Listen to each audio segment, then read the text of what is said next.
আমাদের উপর যেমন নামাজ ফরজ, এই নামাজের সাথে যাকাতের সম্পর্ক আছে। বলা হয় আল্লাহ অধিকাংশ কোরআনে অধিকাংশ জায়গায় বলছে আকিমিস সালাত ওয়া আতিজ যাকাত, তোমরা নামাজ কায়েম করো এবং যাকাত প্রদান করো। ফাকিমুস সালাতা ওয়া আতিজ যাকাতা ওয়া আকরিদুল্লাহ করদান হাসানা, তোমরা নামাজ কায়েম করো এবং যাকাত প্রদান করো এবং আল্লাহকে কর্জে হাসানা উত্তম ঋণ দাও। আমরা তো যাকাত এই আমল থেকে আমরা উদাসীন।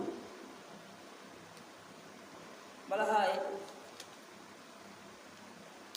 যে মালের যাকাত দেয় তার মালের খারাপে চলে যায়, অর্থাৎ মালের যাকাত না দিলে মাল অপবিত্র হয়ে যায় এবং মালের বরকত চলে যায়। আল্লাহ আমাকে সম্পদ দিচ্ছে, এটা আমি ইনকাম করছি, এটা যাকাত দেব কেন? আমাদের তো প্রশ্ন এই জায়গায়। কিন্তু বলা হয় সম্পদটা আমি উপার্জন করেছি, আমি কি করছি? উপার্জন করেছি, কিন্তু এটা আমি যাকে দেব এটা তার হক। তার হক সে কি করবে, এই টাকা দিয়ে সে কি করবে, এটা একান্তই তার ব্যাপার, এটা আমার ব্যাপার না। কিন্তু আমরা চিন্তা করি আমি টাকা দেব, আমার টাকায় ও কি করবে এটা আমার দেখা লাগবে না, আমরা তো এইভাবে চিন্তা করি। যাকাত না দিলে শুধু আল্লাহর হক নষ্ট হয় এমন নয়, যাকাত না দিলে বান্দার হকও নষ্ট হয় এবং যে যাকাত দেয় না তার ইবাদত কবুল হয় না।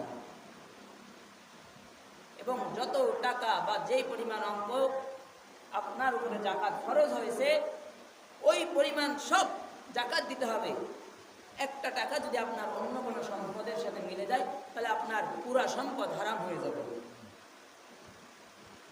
যাকাতের নিসাব ঋণ ও মৌলিক প্রয়োজনের অতিরিক্ত 7.5 তোলা সোনা বা 52.5 তোলা রূপা অথবা সমমূল্যের নগদ টাকা বা ব্যবসার মালের মালিক হলে 40 ভাগের 1 ভাগ বা শতকরা 2.5 টাকা হারে যাকাত আদায় করতে হবে। আপনার 7.5 তোলা যদি স্বর্ণ থাকে বা 52.5 তোলা রূপা থাকে, বা রূপাও নাই স্বর্ণও নাই, আবার স্বর্ণের বিষয়ে একটা কথা আছে, যেমন ঘর বাড়ি যেগুলো আমাদের ব্যবহারিক আসবাবপত্র এগুলোর যাকাত হয় না, কিন্তু স্বর্ণ ব্যবহার হোক আর ব্যবহার না হোক এর যাকাত দিতে হবে।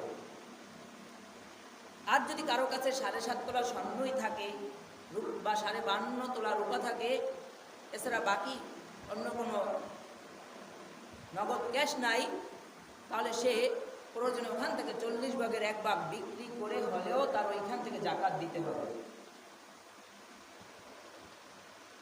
আবার কারো কাছে স্বর্ণ নাই রূপাও নাই, কিন্তু 7.5 তোলা স্বর্ণর যে দাম হবে বা 52.5 তোলা রূপার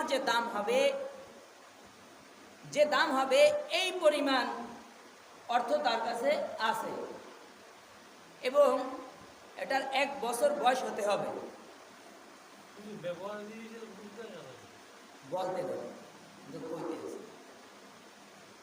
52.5 তোলা রূপা 7.5 তোলা স্বর্ণ, এই পরিমাণ স্বর্ণ তার কাছে নাই, রূপা নাই, মোটেও নাই, কিন্তু এর যে মূল্য হবে, এর যে দাম হবে এই পরিমাণ কি অর্থ সম্পদ আছে এবং এটার বয়স 1 বছর হয়েছে, তাহলে সেখান থেকে যাকাত দিতে হবে।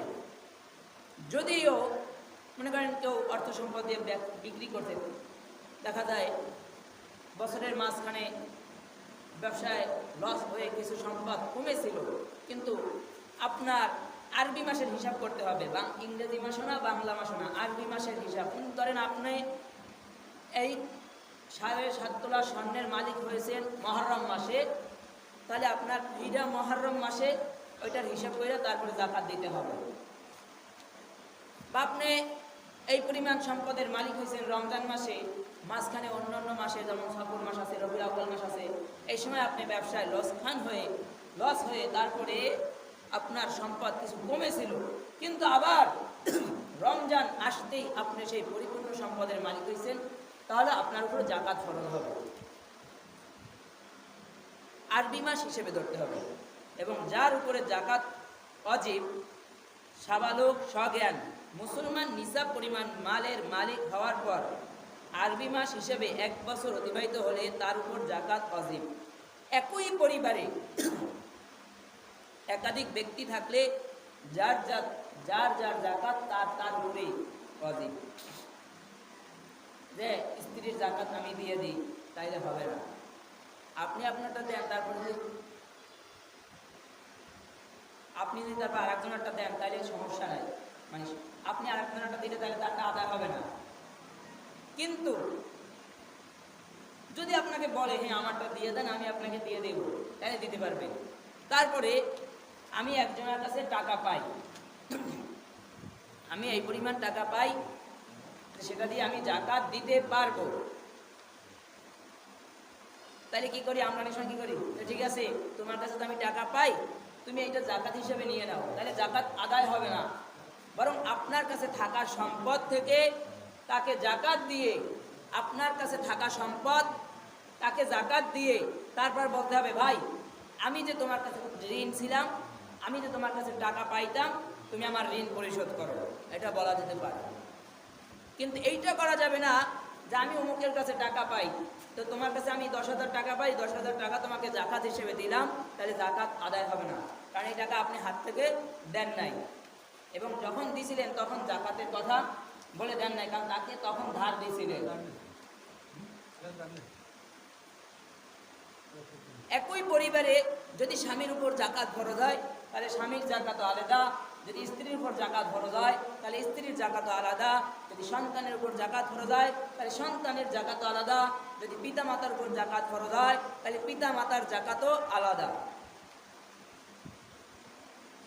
এবার আমরা এই জাকাতটা কিভাবে দিব? উচিত হলো যে একজনকে এইভাবে জাকাত দেওয়া যাতে সে সামনে নিজে জাকাত দিতে পারে। আজব বিষয় হলো আমরা জাকাত দেই একটা লুঙ্গি, একটা শাড়ি, এটা দিয়ে আবার রাজনীতি ব্যানার ব্যবহার করে, আবার কেউ সেমাই দেয়, নুডলস দেয়, ঈদ বাজার দেয়। আরে এই টাকা তো তার হক, এই টাকা দিয়ে সে সেমাই কিনবে না নুডলস কিনবে, এই টাকা দিয়ে সে লুঙ্গি কিনবে না গেঞ্জি কিনবে, এই টাকা দিয়ে সে শাড়ি কিনবে না কি কিনবে, এটা তার ব্যাপার। আপনাকে তাকে শাড়ি কিনে তারপরে জাকাত দিতে বলা হয় নাই।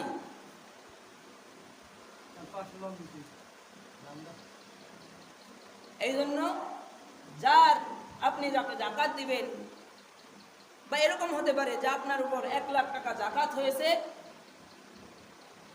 কারণ বলা হয় আপনার সম্পদকে 40 ভাগ করতে হবে, 40 ভাগ করার পরে যেই ভাগ করবে সেই 40 ভাগের 1 ভাগ জাকাত দিতে হবে। কিন্তু আমরা কি করি, আমার জাকাত সামর্থ্য আছে 2 লাখ টাকা, 20,000 টাকা জাকাত দেই, তাইলে জাকাত আদায় হবে না, বরঞ্চ 40 ভাগ করার পরে 1 ভাগ যেটা জাকাত দিবেন সেই ভাগ থেকে একটা টাকাও যদি আপনার সম্পদের ভিতরে রাখেন তাহলে আপনার পুরো সম্পদ হারাম হয়ে যাবে, এবং এই একটা টাকা ভক্ষণ করার কারণে আপনার কোনো ইবাদত কবুল হবে না, নামাজও কবুল হবে না, রোজাও কবুল হবে না, আপনার তাহাজ্জুদও কাজে আসবে না, কারণ আপনি হারাম খাইছেন। সম্পদ আপনার, কিন্তু আপনি হারাম খাইছেন। এই জন্য যার যার জাকাত সে সেইভাবে দিবে। আবারও বলতেছি, 7.5 তোলা স্বর্ণ বা 52.5 তোলা রূপা, এই পরিমাণ স্বর্ণ বা রূপাও যদি না থাকে, মোটেও নাই, এই পরিমাণ অর্থ সম্পদ থাকলে সেখান থেকে জাকাত দিতে হবে। তবে ব্যবহারিক দৈনন্দিন যে ব্যবহারিক জিনিস, থাকার স্থান, নিজের জামা কাপড়, এগুলার জাকাত হবে না। এবং আর যদি কারো কাছে অর্থ সম্পদ না থাকে কিন্তু 7.5 তোলা স্বর্ণ আছে বা 52.5 তোলা রূপা আছে, তাহলে ওখান থেকে 40 ভাগের 1 ভাগ বিক্রি করে হলেও জাকাত দিতে হবে। এবার জাকাত কাকে দিবেন? স্বামীর জাকাত স্ত্রীর দিবেন, ঘরেটা ঘরে থাক, তাইলেও জাকাত আদায় হবে না। জাকাত দিতে হবে এমন এক লোককে যে জাকাতে পাওয়ার প্রাপ্য, যাদের সাথে দাতার জন্মগত সম্পর্ক আছে, যেমন পিতা মাতা দাদা দাদি নানা নানি প্রমুখ, এদেরকে জাকাত দিলে জাকাত আদায় হবে না। ছেলে মেয়ে নাতি নাতনি ইত্যাদি তাদের সাথে এই সম্পর্ক আছে, তাদেরকে জাকাত দিলে জাকাত আদায় হবে না। এবার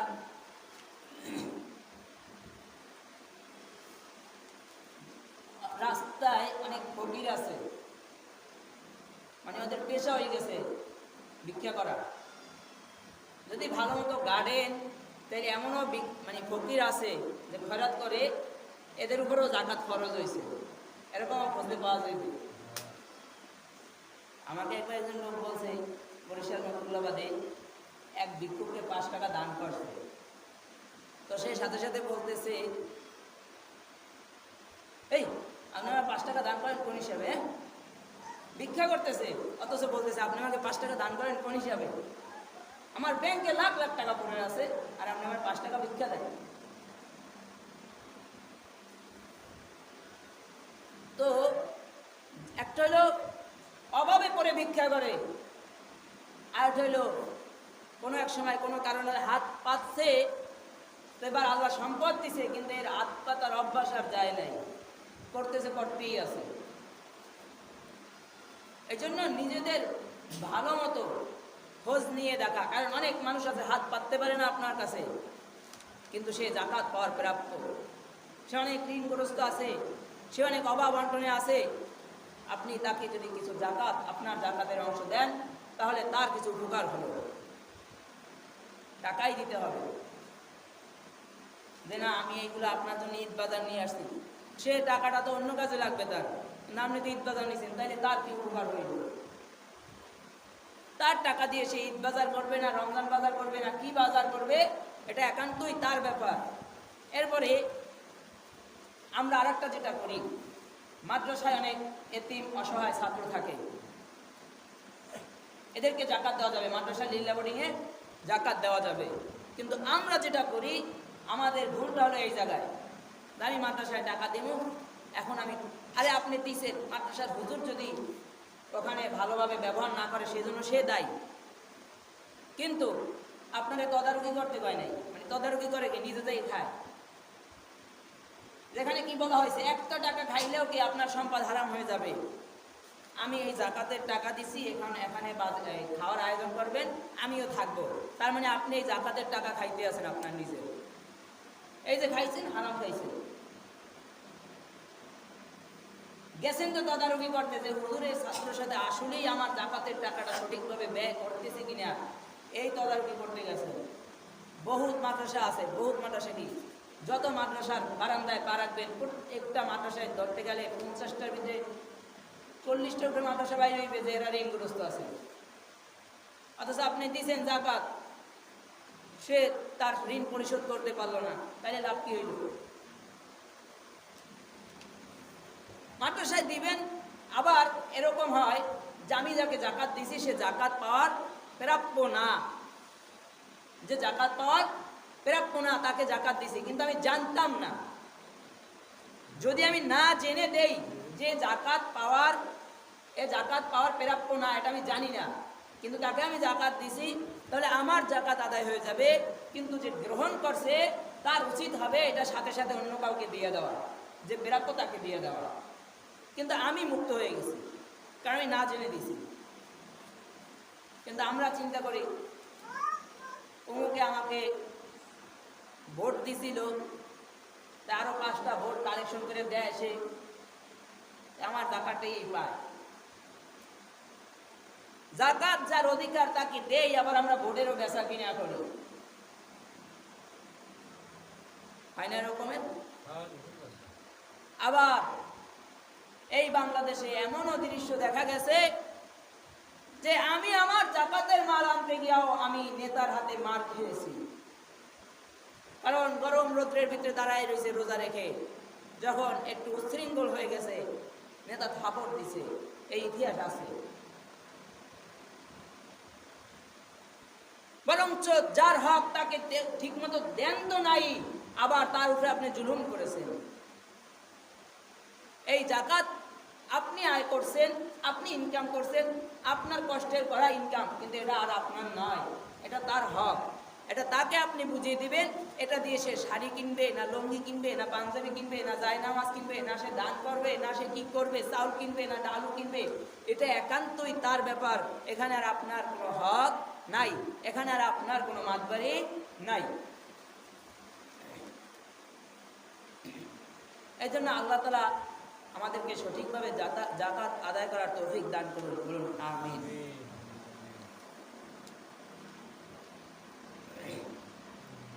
যারা জাকাত আদায় করবে না,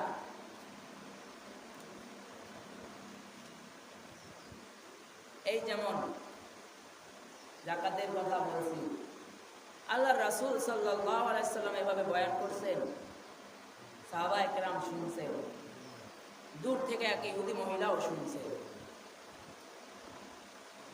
যারা জাকাত আদায় করবে না, জাকাত যারা ঠিকভাবে আদায় করবে না, জাকাতের সম্পদগুলা হাসরের ময়দানে, জাকাতের সম্পদগুলা হাসরের ময়দানে বিষাক্ত সাপ হয়ে দুই ত্রাণের মন্ত্রের ঠোকর মারবে আর বলবে, আমি আপনার রক্ষিত সম্পদ, আমি আপনার জমা রাখা সম্পদ, আপনি যে সম্পদ জমা রেখেছিলেন আমি সেই সম্পদ।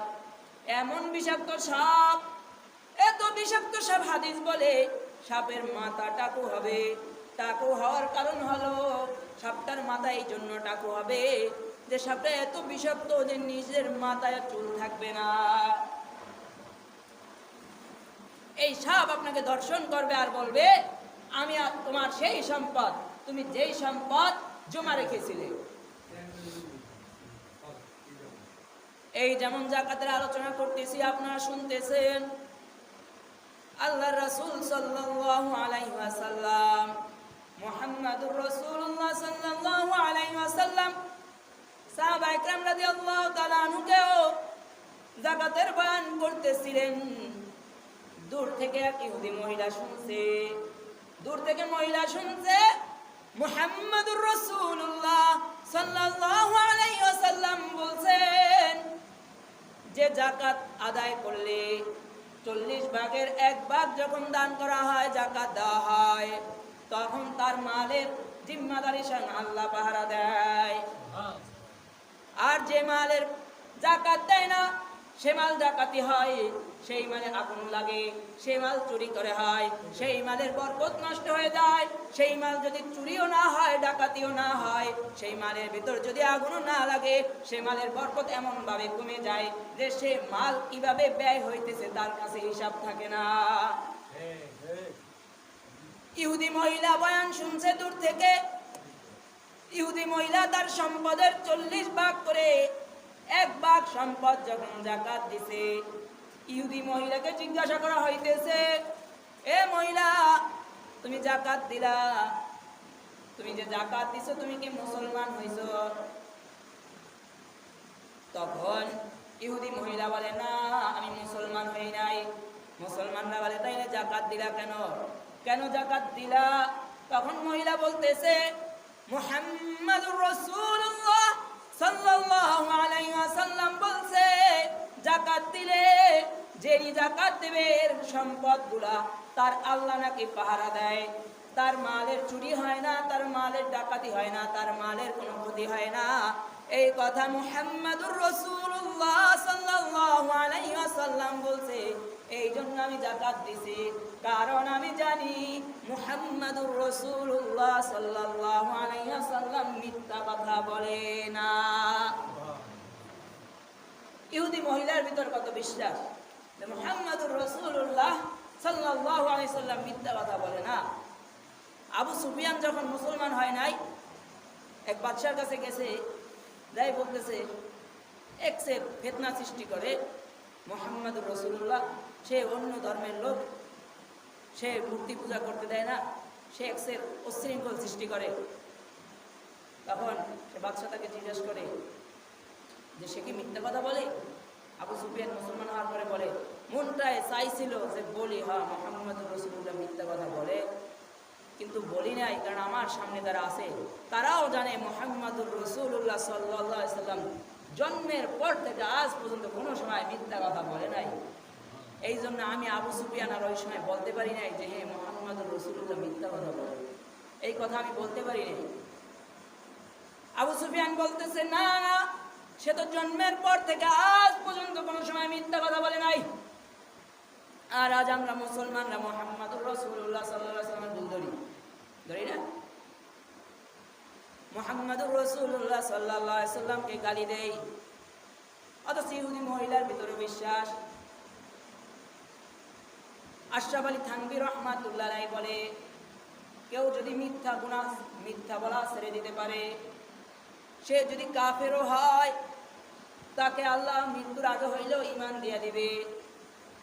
কারণ কোরআনে বলে, ইয়া আইয়ুহাল্লাযীনা আমানুত্তাকুল্লাহ, ইয়া আইয়ুহাল্লাযীনা আমানুত্তাকুল্লাহ ওয়া কুনু মা'আস সাদিকিন। হে ঈমানদার বান্দা বান্দীরা, আল্লাহকে ভয় করো এবং সত্যবাদীদের সাথে থাকো। এই কুনু মা'আস সাদিকিন, সাদিকিন হলো সত্যবাদী। এই সত্যবাদী বিভিন্ন তাফসীরের কিতাবে সত্যবাদী বলা হইল, অধিকাংশ তাফসীরের কিতাবে সত্যবাদীকে আল্লাহওয়ালা বলা হয়। যারা সত্যবাদী হয়ে যায় এরা আল্লাহওয়ালাদের কাতারে এসে যায়, এদেরকে আল্লাহ ঈমান দান করে। আর যদি কোনো তাহাজ্জুদওয়ালা, আর যদি কোনো নামাজওয়ালা মিথ্যা কথা বলা হয় মৃত্যুর আগে হলেও আল্লাহ তাকে বেঈমান বানায় দিতে পারে।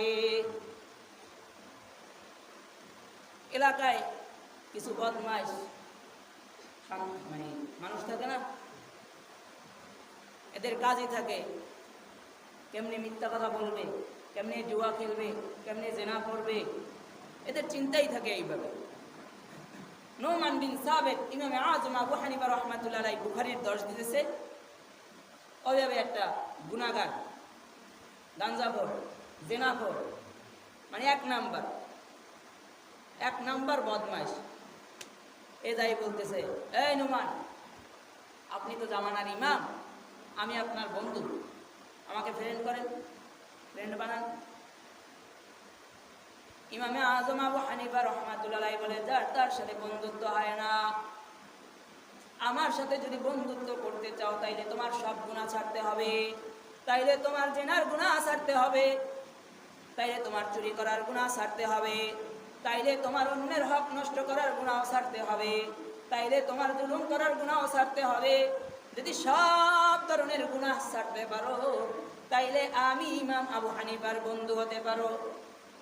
এ বলতেছে যে না, আমি ছাড়তে পারবো না, চুরি করা আমি ছাড়তে পারবো না, কোনো গুনাহ আমি ছাড়তে পারবো না, কিন্তু আপনি আমাকে বন্ধু বানান।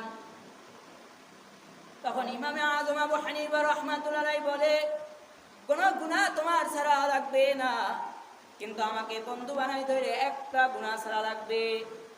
এবার বলতেছে, তাহলে কি গুনাহ ছাড়তে হবে? বলে, তুমি যদি মিথ্যা গুনাহ ছাড়তে পারো, মিথ্যা বলা ছাড়তে পারো, তাইলে আমি ইমাম আযম আবু হানিফা তোমার বন্ধু হব। এবার সে চিন্তা করে দেখলো, সব গুনাহ তো ছাড়বো না বললাম, কিন্তু ইমাম আবু হানিফা একটা গুনাহ ছাড়তে বলছে। এবার সে ওয়াদা করলো, এ ইমাম, আমি আর মিথ্যা বলবো না, আপনার সাথে ওয়াদা করলাম, এবার আমি আপনার বন্ধু। ইমাম আবু হানিফা রাহমাতুল্লাহ আলাইহি বলে, কায়াতে মায়া বাড়ে, বেশি দেখলে বেশি বন্ধুর সাথে বন্ধুর মহব্বত বাড়বে। বেশি যখন বন্ধুর সাথে বন্ধুর দেখা হবে, বন্ধুর জন্য বন্ধুর মহব্বত বাড়বে। তো এবার বন্ধু হয়েছেন, আবার কবে দেখা করবেন? আবার পরশুদিন এসে দেখা কইরেন। এই যুবক তো চলে গেছে মদের আড্ডাখানায় যখন গেছে, বন্ধুরা বলে, বন্ধু নে খা, এক গ্লাস খা। এবার ইনি বলতেছে, না আমি খাবো না। জেনা করতে গেছে, বন্ধুরা বলে জেনা কর, বলে না আমি জেনা করবো না। নামাজের টাইম হইলে নামাজে চলে যায়, বন্ধুরা বলে, বন্ধুরে তোর কি হয়েছে, তুই এমন করতেছিস কেন? বলে ইমামে আজম আবু হানিফার হাতে হাত রেখে বন্ধুত্ব রক্ষা কইরা বন্ধুরে ওয়াদা দিয়ে আসছি যে আমি আর কোনো সময় মিথ্যা কথা বলবো না। ইমামে আজম আবু হানিফার সামনে সব সময় হাজার হাজার ছাত্র থাকে। ইমামে আবু হানিফা রহমাতুল্লাহ আলাইহি যদি হাজার হাজার ছাত্রর সামনে বসে আমায় জিজ্ঞাসা করে, ও বন্ধু তুমি নামাজ পড়ছিলা? তখন যদি আমি নামাজ না পড়িরা বলি নামাজ পড়ছি, তাইলে বন্ধুর হক আদায় হবে না এবং আমার ওয়াদা রক্ষা হবে না, তাইলে আমার মিথ্যা বলা হয়ে যাবে, আমি মিথ্যা কথা বলতে পারবো না। ইমামে আজম আবু হানিফা রাহমাতুল্লাহ আলাইহি যদি হাজার হাজার ছাত্রর সামনে বসে আমায় জিজ্ঞাসা করে, বন্ধু তুমি মদ খাইছিলা? আর আমি যদি খাই, তখন যদি হাজার হাজার ছাত্রর সামনে বসে বলি না খাই নাই, তাহলে আমার মিথ্যা কথা হবে। আর যদি আমি খাইয়া তখন বলি আমি মদ খাইছি, তখন হাজার হাজার মানুষের সামনে আমি গুনাহগার সাব্যস্ত হব। ইমামে আজম আবু হানিফার সাথে আমি মিথ্যা কথা বলতে পারবো না, বরং মিথ্যা কথা যখন বলতে পারবো না, আমি আর কোনো গুনাহ করতে পারবো না। সব গুনাহ যখন এক গুনাহ ছাড়ার অদা কইরা সব গুনাহ ছাড়া হয়ে গেল, এই জন্য মিথ্যা কথা ছাড়লে বলা হয় তার থেকে সব গুনাহ দূর হয়ে যায়। এবং এই লোকটা ইমামে আজম আবু হানিফা রাহমাতুল্লাহ আলাইহির হাতে হাত রেখে যে ওয়াদা করেছিল মিথ্যা বলবে না, বলা হয় এই ইমামে আজম আবু হানিফার কাছ থেকে দর্শ নিতে নিতে বড় মুহাদ্দিস এবং আল্লাহর ওলি হয়ে মারা গেছে। সুবহানাল্লাহ। ইহুদি মহিলা বলতেছে মুহাম্মাদুর রাসূলুল্লাহ মিথ্যা কথা বলে না, মুহাম্মাদুর রাসূলুল্লাহ বলছে যাকাত দিলে তার সম্পদগুলো আল্লাহ পাহারা দেয়, এই জন্য আমি যাকাত দিছি, এছাড়া আর বাকি কিছু না। পক্ষান্তরে দূরে যখন ব্যবসার জন্য লোক পাঠাইলো, 100 ঘোড়ার কাফেলা যখন দূরে ব্যবসার জন্য পাঠাইলো, যখন ব্যবসা শেষে চলে আসবে, ঘোড়াগুলা যখন যার যার ব্যবসায়ীর কাছে চলে আসবে, তখন শুনতে পাওয়া গেল যে ব্যবসায়ীরা যখন মদিনার পথে আসতেছিল, পথের মধ্যে ডাকাতি হয়েছে। এবার মহিলা মনে মনে ভাবতেছে মুহাম্মাদুর রাসূলুল্লাহ বলছে যাকাত দিলে সম্পদ পাহারা দেয় আল্লাহ, কালকে সকালে গিয়া মুহাম্মাদুর রাসূলুল্লাহর কলার দইরা জিজ্ঞাসা করব, মুহাম্মদ বলছিলা যাকাত দিলে সব সম্পদ পাহারা দিবে তোমার আল্লাহ, ও মুহাম্মদ আমার সম্পদগুলা কেন ডাকাতি হইল? আমার যত সম্পদ ডাকাতি হইছে সব সম্পদগুলা তুমি এবার আমাকে দিয়া দাও। এই কথা মনে মনে ভাবছে যে মুহাম্মাদুর রাসূলুল্লাহ সাল্লাল্লাহু আলাইহি ওয়াসাল্লামের কলার ধরবে। পরের দিন যখন দেখতেছে যারা যারা ব্যবসা করতেছিল, যারা ব্যবসা করতে গিয়েছিল, সকল ঘোড়ার মাল যখন আসতেছে, কিন্তু এই মহিলা যাদেরকে ব্যবসায় পাঠাইছে, এই মহিলার যে 100 ঘোড়ায় মাল ছিল, প্রত্যেকটা ঘোড়া পরিপূর্ণ মাল নিয়ে তারপরে প্রবেশ করতেছে। সুবহানাল্লাহ। পরিপূর্ণ 100 ঘোড়া যখন মাল নিয়ে প্রবেশ করলো, মহিলা বলে এই ওইখানে নাকি ডাকাতি হয়েছে, তোমরা কি ডাকাইতের কবরে পড়ো নাই? এবার ব্যবসা করতে যাদেরকে পাঠাইছে এরা বলতেছে না না, আমরা যেখানে ডাকাইত হয়েছে তার থেকে 2 কিলো পিছে ছিলাম, আমাদের গাড়ির চাক্কা পাংচার হয়ে গেছিল। চাক্কা পাংচার হয়েছে মানে আমির যে সর্দার ঘোড়া ছিল, এই ঘোড়া পাথরের সাথে পা বাড়ি খেয়ে ঘোড়া বসে গেছে, আমির ঘোড়া বসে গেছে তো সকল ঘোড়া বসে গেছে। আর ওই দিক দিয়ে রাতের অন্ধকারে সামনে যারা ছিল সকলের ভিতর ডাকাতি হয়েছে, আওয়াজ তারা শুনছে কিন্তু তাদের মালের জাকাত হয় নাই। ইহুদি মহিলা ডাক দিয়া বলছি না মুহাম্মদ মিথ্যা কথা বলে না, ঘোড়ার পা পাথরের সাথে বাড়ি খায় নাই, মুহাম্মাদের আল্লাহ ঘোড়ার পাকে পাথরের সাথে বাড়ি দিয়া আমার সম্পদকে, মুহাম্মাদুর রাসূলুল্লাহর মালিক আমার সম্পদগুলোকে হেফাজত করছে। মুহাম্মাদের একটা কথা মাইনা যাকাত তো দিছি, আজকে থেকে মুহাম্মাদুর রাসূলুল্লাহ সাল্লাল্লাহু আলাইহি ওয়াসাল্লামের ধর্ম গ্রহণ করলাম, লা ইলাহা ইল্লাল্লাহ মুহাম্মাদুর রাসূলুল্লাহ। যাকাত দিলে এর সম্পদ স্বয়ং পাহারা দেবে কে? আল্লাহ। এই জন্য যাদের উপর যাকাত খরচ হয়েছে, যেই পরিমাণ যাকাত খরচ হয়েছে সব 40 ভাগের 1 ভাগ পুরা সম্পদ যাকাত দিতে হবে।